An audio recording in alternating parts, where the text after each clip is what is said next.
vamos seguir para o que aconteceu logo após o dilúvio. Gênesis 10, esse capítulo aqui de Gênesis, é chamado de Tabela das Nações, muitas vezes. Porque vai falando dos filhos, né? São essas gerações de Sem, Cã e Jafé, os filhos de Noé. A eles nasceram filhos depois do dilúvio. Os filhos de Jafé, que era o irmão do meio, né? O Cã era o mais novo, foram Gomer, Magog, Madai, Javã, Tubal, Meseque e Tiras. Se você olhar nos mapas, lembrar da palavra, tem os nomes, eu até fiz questão de colocar aqui para a gente poder ver. Esses nomes são muitos nomes de lugares, de cidades, de regiões, porque eles deram seus próprios nomes para as cidades que eles fundaram, que eles iniciaram. Os filhos de Gomer, né, o primeiro filho, o primogênito do Jafé, foram Askenaz, Rifate e Togarma. Os filhos de Javã, Elisá, Tarsis, né, Tarsis, por exemplo, Quitim também é lugar, Dodanim. Os filhos de Cã foram Cush, que a gente viu lá na terra de Cush, que o Nilo circunda. Né? Cush é a Etiópia, Misraim é o Egito, Put, Canaã, Put também é um lugar, e Canaã é a própria região ali da Terra Prometida, que era um dos filhos de Cã. Os filhos de Cush, o primogênito de Cã. Seba, Avilá, lembra do rio que corre do Éden para a região de Avilá. Sabitá, Ramá, Sabeticá, e os filhos de Ramá, Sabá e Dedã. A rainha, acho que é só a rainha de Sabá, esse lugar que esse descendente aí de Cã fundou. Cush gerou Nimrod, que começou a ser poderoso na terra. É interessante que dá esse destaque para Nimrod aqui no texto. Né? O princípio do seu reino foi Babel, Erech, Acade e Cauné, na terra de Sinar. Essas cidades são lá na Mesopotâmia, Babel, Babilônia. Daquela terra ele foi para a Síria, que é mais ao norte, e edificou Nínive, Reobote-ir e Calá. Misraim, que dá o nome para a região do Egito, gerou Ludim, Aramim, Leabim, Nafituim, Patrussim, Casuim, de quem descendem os filisteus, só encrenca, e Cafitorim. Canaã, né, filho de Cã, gerou Sidom, seu primogênito, e Et, e também os Jebuseus, Amorreus, Girgazeus, Eveus, Arqueus, Sineus, Arveus, Zemareus, Amateus. Lembra alguma coisa disso aqui? O povo tinha que ser todo expulso lá da Terra Prometida quando o povo de Deus chegou lá. Depois as famílias dos cananeus se espalharam. Os filhos de Sem, né? Filho mais velho de Noé, foram Elão, que já também é lugar, Assur, Arfaxade, Lud e Arã. Os filhos de Arã foram Uz, Jeter e Mas. Arfaxade gerou Salá, Salá gerou Eber. A Eber nasceram 2 filhos, Peleg, e o nome de seu irmão era Joquitã. Esse Eber é um personagem importante para os judeus, né? Ele é que dá esse nome de hebreu, vem de Eber, o hebreu, que vem do outro lado, que cruzou o rio Eber. Isso aqui é pedir para a inteligência artificial fazer uma arte para mim. As regiões que os filhos de Noé ocuparam, né? A gente vai ver melhor, mais detalhado depois, isso aqui só para enfeitar, né? Sem, ele ficou mais para o lado da Mesopotâmia, Irã, Iraque, Pérsia, né? Depois o Jafé, ele ficou com a Europa, então a gente vê aqui a Itália, a Grécia por aqui, ele ficou para esse lado, Turquia, Armênia, até a Rússia hoje em dia, né? Os lugares que ele ocupou. Cã, ele ocupou a África, então Canaã aqui, né? a terra prometida, todos aqueles descendentes dele estavam, esses povos estavam aqui, né? Ele tinha ocupado essa área, esse povo dele, da família, os descendentes dele, né? E também, além do Egito, aqui na África, mais para baixo também, Etiópia e assim por diante, essa região mais da África e esse lado aqui, onde está Israel agora. Não sei se vai dar para enxergar direito. Isso aqui é daquele livro, né, daquele Atlas Histórico e Geográfico que a gente está usando. Então nós temos aqui os descendentes de Jafé, em vermelho, você vê que estão aqui ao norte, né? Os descendentes de Cã, em amarelinho, aqui ó, Cush, Put, que é na dúvida aqui, né? Canaã, ou seja, Arã, Sidom, essa região aqui da Fenícia, né? Sidom e Tiro, e os descendentes de Sem aqui nessa escuro, azul escuro, tá vendo? Então eles estão mais aqui para o lado da Arábia, da Mesopotâmia, né? Atualmente Irã, Iraque, essa região aqui é a Arábia Saudita. Então eles se distribuíram dessa forma e eles aqui nesse mapa eles colocaram onde tem um círculo preto em volta da bolinha colorida, é porque tem uma mistura dos povos. Olha só, Ofir, lembra que ele falou do rio que vinha para o lado de Avilá, e tinha ouro ali, que o ouro era bom? Ofir está aqui, ó, que fala que o ouro de Ofir era o melhor que havia, né? Sabá, aqui embaixo, perto do finzinho do Mar Vermelho. E aqui a região de Sinar, Babel, Babilônia, na Mesopotâmia, junto do Tigre e do Eufrates. Então essa distribuição, mais o Jafé, mais ao norte, Europa, né? Aqui a Itália, a região da Grécia, aqui, né? A região de Jafé. Então ele ficou mais com a região europeia, com principalmente a África e a Terra e Canaã, e Sem, então essa região do Oriente Médio para cá. Isso aqui faz uma comparação, e até interessante, que a correspondência arqueológica histórica moderna, porque a arqueologia e história, historiadores modernos verificaram quanto a essa distribuição aqui dos povos que vieram dos filhos de Noé, né? E aqui é uma avaliação científica do que foi falado na Bíblia, na descrição bíblica, né? Então, Sem, como a gente falou, povos do Oriente Médio, Elamitas, Assírios, Arameus, Caldeus, lá da Babilônia, Hebreus, né, o povo de Deus, nessas regiões, da Mesopotâmia, Arábia, Síria e Pérsia. Isso aqui é a descrição segundo Flávio Josefo. Ele escreveu a história dos Hebreus e ele está descrevendo os povos, como eles se distribuíram naquela região. Então, a correspondência arqueológica moderna, né? Civilizações semitas, proto-semitas, então antes dos semitas, Suméria, que fez a primeira escrita, Acádia, Babilônia, Assíria, Elã e tribos árabes. Qual é a consideração científica, comparando o que se sabe hoje, historicamente, com toda a pesquisa, com o que está ali na Bíblia e descrito por Flávio Josefo, que ele segue bem a Bíblia mesmo. Parcialmente coerente, a sobreposição geográfica real, mas cronologia e genealogia são simbólicas. Quer dizer, mesmo com todo esse simbolismo, com tudo que tem da explicação bíblica, né, que a gente já falou desde o começo, a Bíblia nunca quis ser um livro científico, né? Mesmo assim eles dizem que esses povos realmente estavam nessas regiões. Né? Eles concordam. A história e a ciência moderna verificaram que esses povos estavam aí. Não bate época exatamente, genealogia, eu acho que é simbólica, colocam isso, né? Mas é interessante que ele concorda que os povos realmente estavam nessas regiões aí.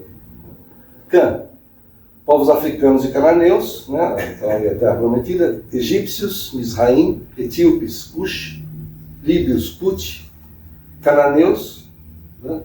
Da Terra Prometida, e as regiões África, Canaã e Egito. Estranho só, o Egito é da África também, mas tudo bem. Civilizações do norte da África e Levante, Egito, Antigo, Núbia, Fenícia e Canaã. Então eles estão concordando também de novo aqui com o Cão, parcialmente coerente. nomes bíblicos correspondem às regiões reais, mas as linhagens genéticas não. Hoje eles fazem até a pesquisa genética, né, das múmias, do que acham, né? Hoje em dia eles têm essa capacidade. Jafé, povos europeus e asiáticos. Gomer, Magog, Javã, Tubal, Meseque, Tiras, as regiões da Europa, Ásia Menor, que a Ásia Menor é a Turquia, hoje em dia, e o Cáucaso, que é um pouco ao norte ali da Turquia. Povos indo-europeus, gregos, hititas, trácios, citas, povos do Cáucaso. Parcialmente coerente a correspondência cultural e geográfica, né? Mas sem base genealógica literal, ok. A cronologia. Como eles são pós-dilúvio, a gente viu que o dilúvio, conforme a genealogia bíblica, a contagem dos anos ali, ele iniciou em 2105 a.C. Então está por volta de 2000 a.C., essa distribuição aqui dos povos descendentes de Sem, Cã e Jafé. Pela história, pela arqueologia, eles sabem que civilizações humanas já eram estabelecidas desde 10.000 a.C. Isso é que a ciência moderna conseguiu verificar. Então, claro, aí fica incompatível. A cronologia bíblica, né, é simbólica, ok, a gente não discorda disso, né, e não coincide com registros arqueológicos. Essa questão de data sempre vai ser problema para a gente mesmo. Né? Base de dados. O Flávio Joséfo, né, se baseou nos textos bíblicos e tradição oral, que antigamente, antes até da escrita, as coisas eram transmitidas em histórias contadas ali, né, de pai para filho praticamente. Né? E a ciência, claro, usa escavações, linguística comparada, genética, até hoje em dia. Então a ciência moderna usa evidências empíricas, ou seja, coisas verificáveis, não genealogias religiosas. Mas, coisa que aconteceu há 4.000 anos, pelo menos, né? E a gente vê que tem fundamento o que está na Bíblia. Interessante, né?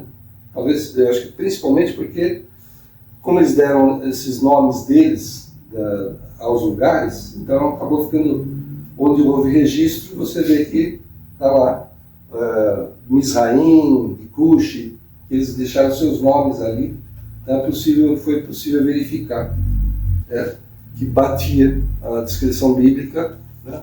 A questão dos lugares, dos nomes, de quem fundou, né? Bateu ali com o que a arqueologia e os historiadores conseguiram verificar. A gente viu que tem esse destaque grande para Nimrod, né? Então os filhos de Cã foram Cush e outros, né? Cush gerou Nimrod, que começou a ser poderoso na terra. Foi valente caçador diante do Senhor, daí dizer-se, como Nimrod, poderoso caçador diante do Senhor. O princípio do seu reino foi Babel, Ereque, Acade e Calné, na terra de Sinar. Isso aqui é interessante, a gente vai discutir. Daquela terra ele foi para a Síria e edificou Nínive, Reobote, Ir e Calá. E entre Nínive e Calá, a grande cidade de Rezém. Aqui é a região da Mesopotâmia, né? O Tigre e o Eufrates. E a gente está vendo aqui Babilônia, Babel, região de Sinar, é aqui, né? Ur dos Caldeus, aqui embaixo. E ele fala que começou o seu reinado por aqui, e depois ele foi mais ao norte, a região da Assíria, e fundou Nínive e outras cidades. Mas é interessante o seguinte, ó. Essa região, lembra? A gente falou que é de Sem, os descendentes de Sem. Só que o nosso amigo Nimrod é descendente de Cã. E ele começou o seu reino aqui, ó, na região de Sinar, Babel, Babilônia. Depois foi mais ao norte ainda e fundou Nínive e outras cidades ali. Ou seja, ele está intrometido aqui na terra do tio, vamos dizer assim. Ele nasceu aqui de Cuxi, né? Ele veio descendente, filho de Cuxi, mas ele migrou para cá e foi conquistando essas terras. Então acaba tendo uma certa mistura, mas ele conquistou nessa região da Mesopotâmia. É engraçado, eu estava pesquisando isso e eu falei, ué, mas Cã, quando eu vi isso daqui pela primeira vez, eu falei, ué, mas Cã é descendente o Nimrod é descendente de Cã, né? O que ele está fazendo aqui na região do Sem? Mas é isso que está registrado. E que ele então, fez as primeiras conquistas nessa região de Babel, Babilônia, Sinar, e ainda depois foi mais ao norte e fundou Nínive também, uma grande cidade. Né? Bom, a Torre de Babel, já que a gente está falando de Nimrod, né? Em toda a terra havia apenas uma língua e uma só maneira de falar. Aí eles foram para essa região do Sinar, ali da Babel, Babilônia, e vamos fazer tijolos, queimá-los bem e usá-los como pedras e betume como argamassa. Vamos construir uma cidade, uma torre cujo topo chega até os céus. E Deus, né, viu esse mover dos homens e resolveu espalhá-los, vamos dizer assim, né? Criar essa confusão das línguas para que eles parassem essa obra maluca aí dessa torre. E Deus fez isso, confundiu as línguas e eles se espalharam pela terra. Babel, ele é o termo que os judeus usavam já para Babilônia. Né? Babel, Babilônia, então seria praticamente sinônimo. E Babel é traduzido como confusão, como confundir. Então, por isso Babel, Torre de Babel, Torre da confusão, né? Que Deus provocou entre eles para eles pararem com essa obra aqui. O Flávio Joséfo, esse historiador, né, na história dos Hebreus, eu achei interessante isso. Ele disse que um dos motivos para a construção da Torre de Babel, né, porque ela queria fazer ela muito alta, né, era prevenir se Deus fizesse outro dilúvio, eles teriam como escapar. Isso é o Flávio Joséfo que disse. Tem lógica, né? Fazer uma torre muito, muito alta, né, para ser uma inundação de novo. Vamos subir na torre aqui, e aquela coisa, só para os mesmos, né? Quem que ia conseguir subir na torre, né? Só para alguns ali.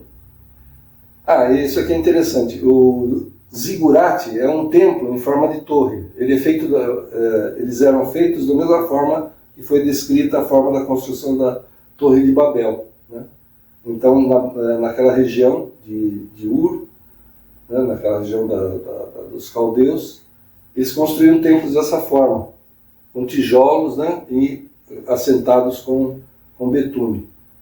Para vocês terem uma ideia, isso aqui, como era grande, ó, isso aqui são pessoas, aqui embaixo, essas coisinhas aqui. Ó.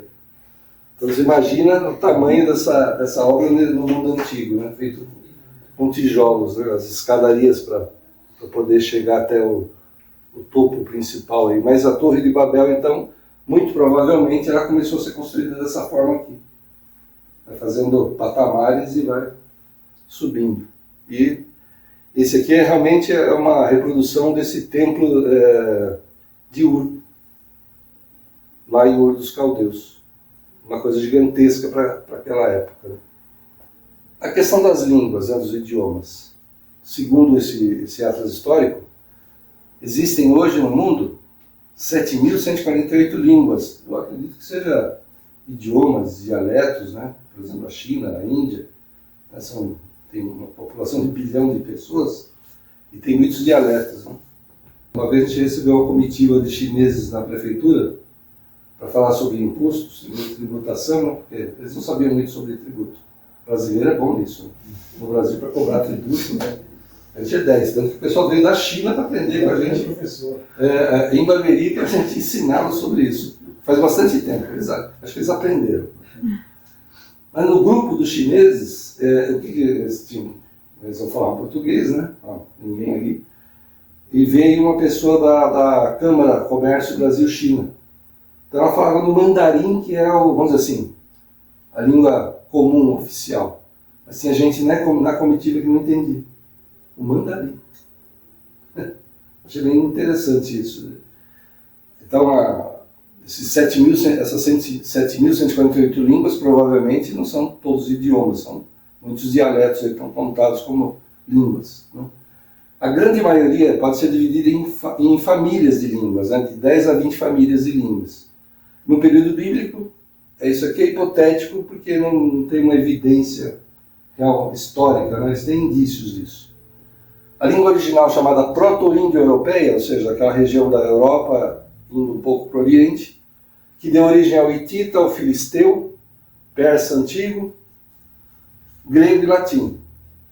Então, se é do grego e latim, o português que é derivado do latim, português, espanhol, francês, italiano, né, também são derivados dessa proto-indo-europeia.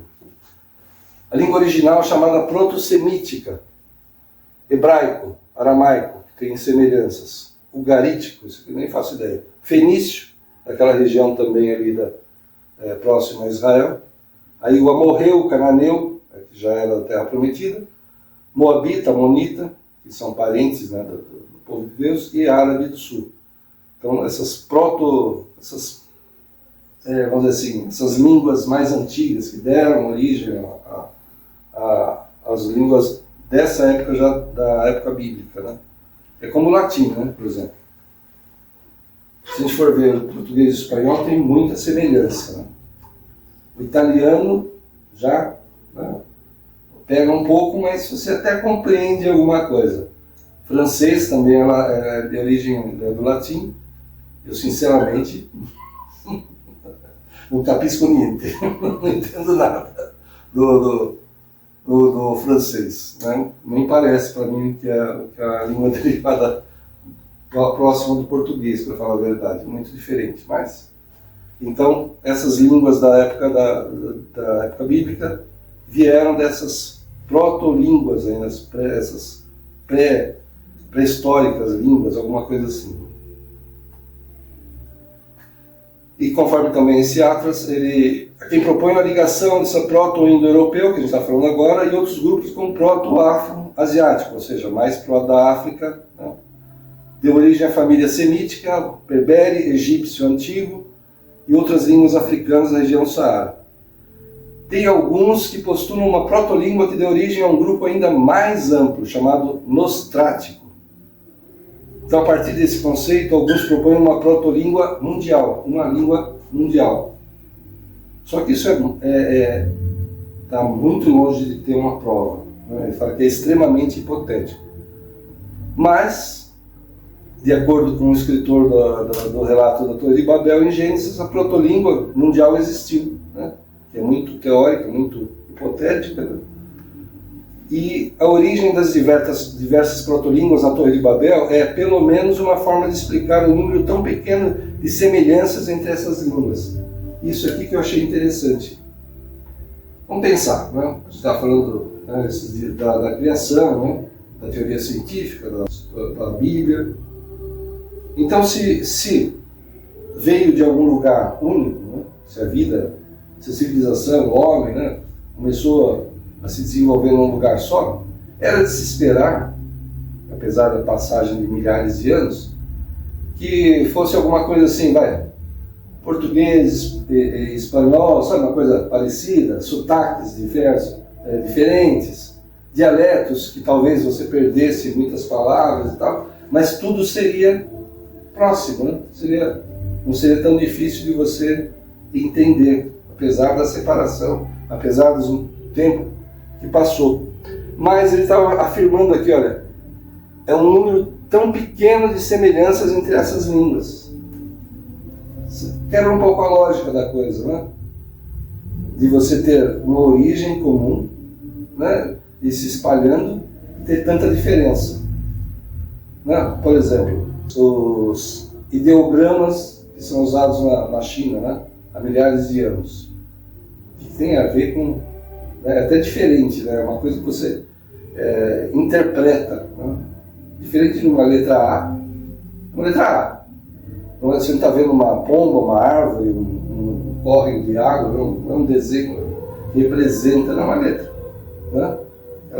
Ela simboliza apenas a letra, ela não tem alguma coisa por trás dela que você precisa imaginar para poder chegar ao sentido, né? Então, os hieróglifos do Egito, a língua dos maias, né, que foi traduzida há pouco tempo, aí conseguiram traduzir, o cirílico dos russos daquela região. Tem muita diferença, até na forma de escrever. A primeira língua, a primeira escrita, a cuneiforme, né? Aquela cunha que eles faziam os buraquinhos, faziam aqueles símbolos. A gente vê muita diferença entre essas línguas, entre a forma de escrever, a forma de falar. Né? O que não bate, não dá muita lógica de alguma coisa de uma origem comum. Seja lá por qual modo que você olhe. Então a confusão de línguas da Torre de Babel é algo que explica isso. Deus quis causar confusão mesmo. Não era para um brasileiro argentino estar tentando se entender, era para um chinês tentando falar com um americano, sei lá, uma coisa maluca, assim, que não ia ter nada a ver mesmo, que ninguém ia se entender. É interessante essas coisas que a gente acaba, né, raciocinando, pensando, né? Então a confusão de línguas ali em Babel, ela dá uma explicação lógica para algo que não parece lógico. Que a gente deveria ter uma similaridade maior em todas as linguagens, todos os idiomas, até a forma de escrita, e não tem. É muito, muito diferente, como ele fala aqui, ó. O número tão pequeno de semelhanças entre as línguas, essas famílias de línguas. Né? Na família, ok, né? Se você pegar os derivados do latim, eu falei, português, espanhol, italiano, tal, que são próximos, ali dá para entender razoavelmente, mas vai comparar isso com as línguas asiáticas, não dá, não tem nada a ver. Então é interessante essa explicação que acaba gerando essa diversidade de línguas, né, apesar de uma origem comum, né, da humanidade. E aqui uma curiosidade, isso aqui eu também achei bem interessante, já que está falando dos filhos de Noé. Aqui eu estou vendo a datação e a genealogia pelo dilúvio e tal. Então, ok, né? Então, ele nasceu em 2202 a.C. Ele viveu 600 anos, ele faleceu em 1602 a.C. Aí ele teve Arfaxade, que teve Salá, Eber, Peleg, Reu, Serug, Naor, Terá, né? Que foi pai de Abraão. Isaac nasceu, contando aqui os 30 e poucos anos, 29 anos de cada um, chegando aqui partindo ali de 100, Isaac nasceu em 1622 a.C. E Sem morreu em 1602 a.C. Como está antes de Cristo, né? Então você vai passando o tempo, vai diminuindo o número. Né? Então, Isaac nasceu quando Sem ainda estava vivo. Já pensou? Do dilúvio até o nascimento de Isaac, ainda Sem viu lá o tataraneto dele. Né? E eu já li também que há quem diga que Sem seria Melquisedeque. Tem uma teoria disso, porque ele estava vivo, né? Então, mas, né? Quando Abraão foi lá buscar, né, Ló e sua família, e chegou, e Melquisedeque abençoou, ele deu dízimo de tudo a Melquisedeque, o abençoou e tal. Há quem diga que Melquisedeque seria Sem. E isso é uma curiosidade também, Melquisedeque não é nome. Melquisedeque é um título. Ele seria rei da justiça, né? Ou rei de Salém, que Salém é paz, então rei da paz. Melquisedeque significa então rei da justiça ou rei da paz. Não é o nome dele. É que nem quando fala faraó, não é faraó o nome dele, é o título, né, do faraó. E Melquisedeque, então não é nome. Há quem diga isso. E ele realmente estava vivo, conforme a cronologia bíblica. Ele conheceu Isaac. 20 anos. É interessante. Isaac tinha 20 anos.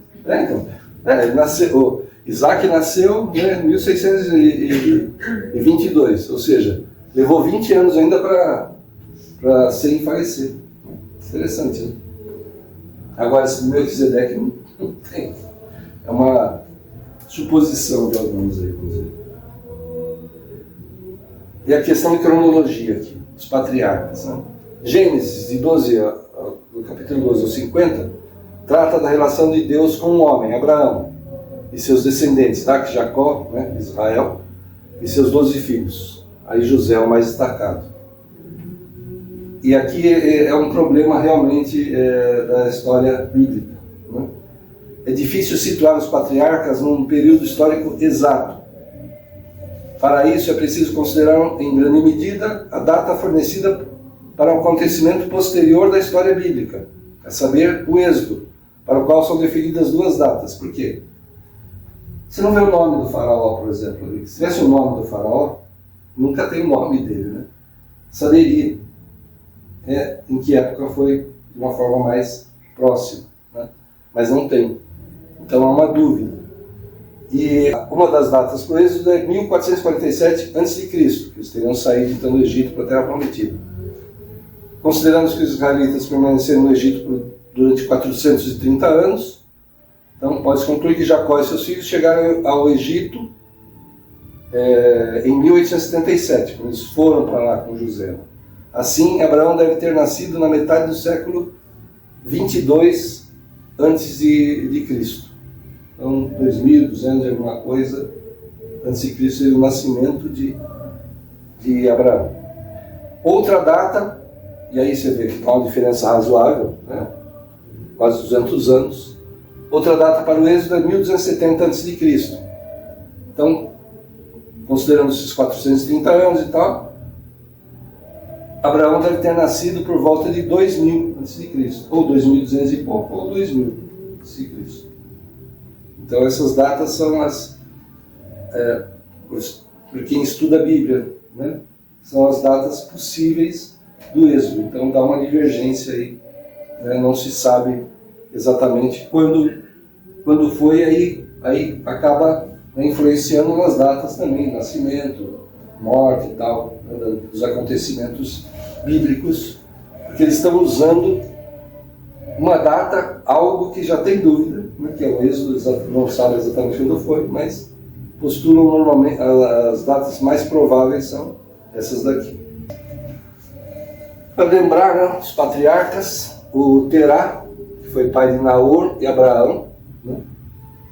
Abraão que casou com Sara e teve um filho com Agar, Ismael, né? Naor, filho de Terá, casou com Milca e teve Betuel, né? Abraão e Sara depois tiveram Isaac. Isaac casa com Rebeca, tem Esaú e Jacó. Jacó acaba casando, né, com Lia, Raquel. Depois elas dão as servas Bila e Zilpa como para que tivessem filhos com ele, né? Então Jacó com Lia teve Ruben, Simeão, Levi, Judá, Issacar, Zebulon e uma filha, Diná. Jacó com Raquel, José e Benjamim. Ela falece, né? Nasce Benjamim. Com Bila, Jacó teve Dan, Naphtali. E com Zilpa, Gade e Azer. Então, as 12 tribos aqui. José, que se casou com Azenate, lá no Egito, né? Teve Efraim e Manassés. E aqui outra coisa interessante. De onde que Abraão saiu que Deus falou com ele, ele saiu, né? Normalmente a gente fala Ur, né? Ele saiu de Ur. Ele saiu de Ur. Não. Olha só, até eu também cometi esse engano. Gênesis 11:31, Terá tomou Abraão, seu filho, e Ló, filho de Arã, e Sarai, sua nora, mulher do seu filho Abraão, na época, e saiu com eles de Ur dos Caldeus, tá vendo? Aqui ele saiu de Ur, para ir à terra de Canaã. Foram até Arã, onde ficaram, mas aqui é o Terá que quis mudar e pegou a família mais próxima e foram com eles. Então Terá, o pai de Abraão, né, Abrão, né, como era conhecido, como era o nome dele antes, deixou Ur dos Caldeus e se assentou em Arã, na fronteira norte da Mesopotâmia, então bem ao norte. E curiosidade, Ur era um dos centros de uma civilização sofisticada há vários séculos antes de Abraão, como indicam esse cemitério real de Ur e o Zigurate, templo em forma de torre de Ur-Nammu. esse cemitério datado de 2500 a.C., né? Está falando que Abraão pode ser de 2200 ou 2000 a.C., e o templo aí, 2113 a 2096, deve ser a construção dele. O templo é essa reprodução aqui é desse templo que está falando lá, é esse aqui, esse zigurate aqui, o templo de Ur-Nammu.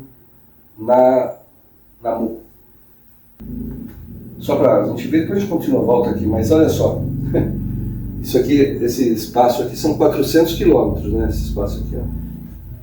Ur-Yaran. Foi uma viagemzinha daquelas, para aquela época, imagina. Então, se você pegar esse trecho aqui de 400, vai dar, acho que uns 800 quilômetros, dá tranquilo aqui. Sair de Ur dos Caldeus, que era uma megalópole da época, uma São Paulo, um Rio de Janeiro, uma Nova York, sei lá, né? E foi lá para os Cafundó. Sei lá por que ele fez isso, mas ele foi lá para cima. Perto, tá vendo o Rio Eufrates aqui, ó. Ele foi lá 800 quilômetros, depois ele continua. Aí aqui já é depois Abraão fazendo a viagem, mas ok. Então, ok. A gente continua no próximo domingo. Obrigado, Deus abençoe.